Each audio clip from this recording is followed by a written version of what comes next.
Welcome to Inside STS. Out here cleaning the bike up after the Harvest 50. Just a great time, just absolutely a great time.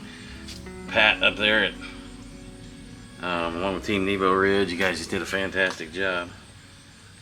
I just rubbed the flowers, I got the seeds all over them. Life for me is about connections. And not so much, it is about people, but it's also about connecting events and stories, and it creates a narrative in your mind. And for me, whenever I think of going to a bike event, or any event, to be honest, actually any event, whether it's something I'm participating in or just going to watch or take pictures of, I'm reminded of one person. Her name is Shirley Ryman, and Shirley was a member at our golf club when I was a golf pro.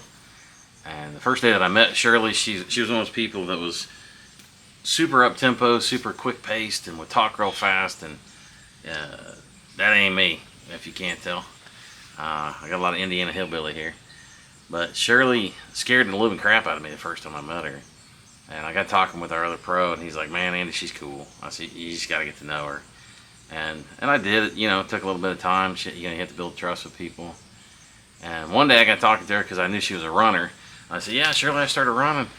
And she starts in on me, "Andy, you gotta run a 5K. You gotta run a 5K. You gotta run just." And I go, "Well, I'm slow, and I'm just starting out." And she goes, "I don't care. I'm 70 years old. If I can run a 5K, you can run a 5K."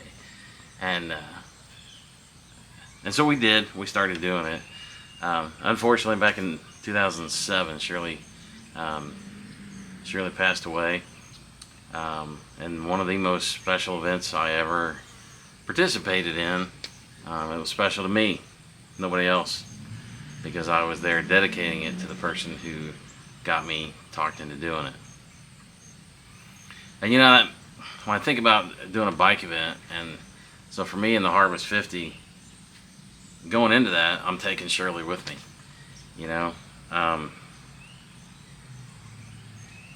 And for most people that go to a bike race, if you think about it, most people there, you're not competitive to win. You might be competitive for your age group, but most people, you're taking your own goals there with you. And that's what it was for me. I went into the Harvest 50 with two goals in mind. One was I had a time goal that I was trying to hit, and then I had a average moving pace goal. And I missed my time goal by 3 seconds. And I missed my average moving pace by 1/10 of a mile an hour.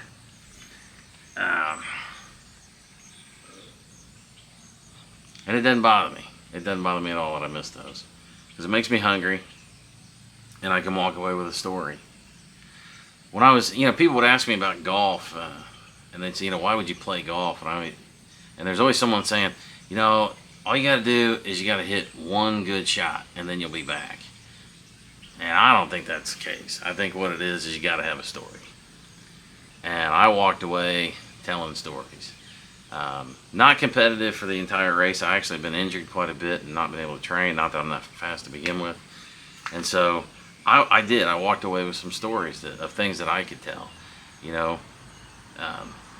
In the middle of this event, I got people that I'm pulling for a little bit. They're on my tail, and I'm like, I just felt like I could go faster, so I speed. I'm attacking. So I'm like, it's just like with real competitive people, I'm attacking the field, but it was just fun for me to do. I was able to pull people. I was able to attack and get away from people, and then, in that event, I don't know who was riding what race. I had to ride the short one, but I was able to do what I wanted to do for the most part. Finish strong. I was hoping in the last 5 miles I could push the whole way, and I did. And I just kept talking about it and just having just a lot of fun. And that's what, for most people, that's what a bike race is. So I would encourage you to take Shirley's advice and go do a bike race, because it's a lot of fun. You can grow from it, and you get hooked pretty quick and easy. And the other thing that I would tell you to do is listen to the advice that you get. going back to my first race that I ran when I was listening to Miss Shirley Ryman, and she told me, you're running your race. Don't worry about anybody else. Don't worry about those fast guys, the slow guys. You do your thing and just go have a good time and compete against yourself. And I did. And I listened. And I don't always listen.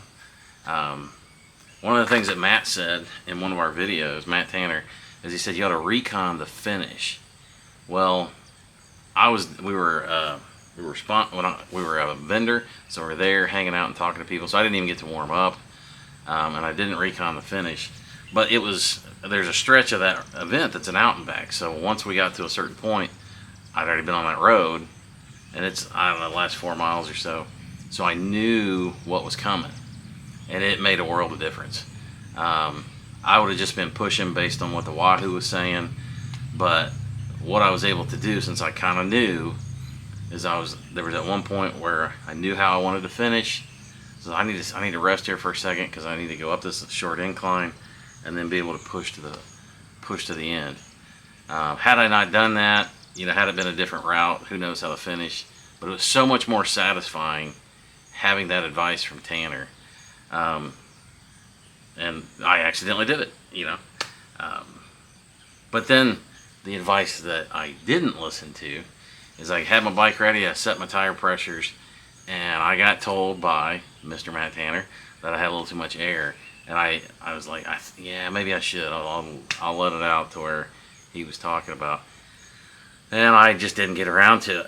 Got talking to somebody, and that's okay. And then as we're getting ready to go over towards the start line, another guy who has won, I think he's won the Harvest before, and I know he's won at Dust Bowl, Justin Ratliff, who is a very good rider and knows his stuff.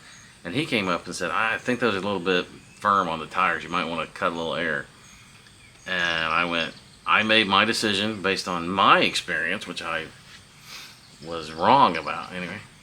But I went with it, and I went with the pressure that I wanted for the road and not for the gravel. And ended up, as soon as I hit the gravel going, I got too much air. And I just went with it because it was doing the shorter route. I thought that it would smooth out with tire tracks, and it really didn't, which was, it was fine.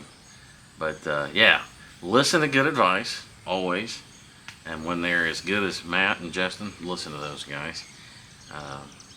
But the Harvest 50, fantastic event. Pat, you do a great job.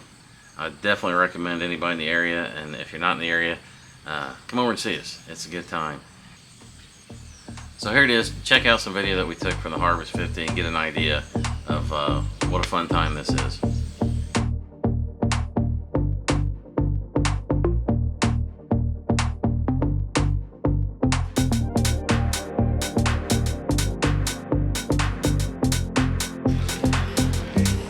There it goes. Look at you. Stop holding the STS points.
thanks for watching. Remember to subscribe, give us the old thumbs up, and next year, put it on your schedule. Harvest 50, a dang good race. We got some good events here in Indiana. This is definitely one of them. So, in my top 5 of favorite events that I've been to. So come see us, come to Indiana if you're in the area. There's no excuse not to come ride. Thanks everybody.